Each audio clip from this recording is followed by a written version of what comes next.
ကုမ္ပဏီအာမခံနဲ့တသိန်းမကျော်ပဲနဲ့ projector တစ်လုံးရမယ်ဆိုလို့ရှိရင်စိတ်ဝင်စားကြလားဒီကောင်လေးကဆိုလို့ရှိရင် HY300 projector လေးပါမြင်ကွင်းကျဆိုလို့ရှိရင်လည်း120ဒီလက်မထိရမယ်ပြီးလို့ရှိရင် AV device နဲ့လာတာမို့လို့လုံးဝကိုအဆင်ပြေရရှင်သူ့မှာဆိုလို့ရှိရင် HDMI ကျိုးနဲ့ USB ကျိုးလေးလည်းပါတာမို့လို့လုံးဝကိုအဆင်ပြေတယ်ဂိမ်းဆော့ချင်တဲ့ကိုမမတွေအတွက်ဆိုလို့ရှိရင်လည်းသူ့မှာ original Play Store YouTube Netflix ကောက်ပါထားပြီးသားအတွက် Wi-Fi ချိတ်ပြီးတာနဲ့အလွယ်တကူအသုံးပြုရုံပဲ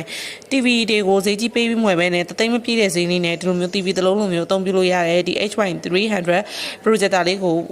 ဝယ်မှာခြင်းနဲ့ဆိုလို့ရှိရင်ဒီပေါ်မှာချထားတဲ့ဖုန်းနံပါတ်တစ်ဆက်သွယ်ပြီးတော့မှာလို့ရတယ်ရန်ကုန်မန္တလေးနေပြီးတော့ဆိုလို့ရှိရင်တော့အယောင်ငွေချင်းနဲ့ပို့ပေးပါတယ်ရှင်ကျန်တဲ့မြို့နယ်ဆိုလို့ရှိရင်တော့ငွေအခြေချေပြရနဲ့ဆက်ချ right expect တော့မဟုတ်ဒီဆက်ရကခိန်းနဲ့လည်းပို့ဆောင်ပေးပါတယ်တကယ်လို့အသေးစိတ်ချက်လက်နဲ့မေးမြန်းကြည့်နေဆိုလို့ရှိရင်တော့ဒီ Viber ဖုန်းနံပါတ်လေးမှာဗီဒီယိုကောလေးနဲ့ပစ္စည်းကြောင်းလေးကိုအသေးစိတ်ချက်လက်လေးရှင်းပြပေးနေတာမို့လို့ဆက်သွယ်ပြီးမှာမယ်ဆိုလို့ရှိရင်တော့ဒီဖုန်းနံပါတ်လေးကိုအမြန်ဆုံးဆက်သွယ်ပေးပါရှင်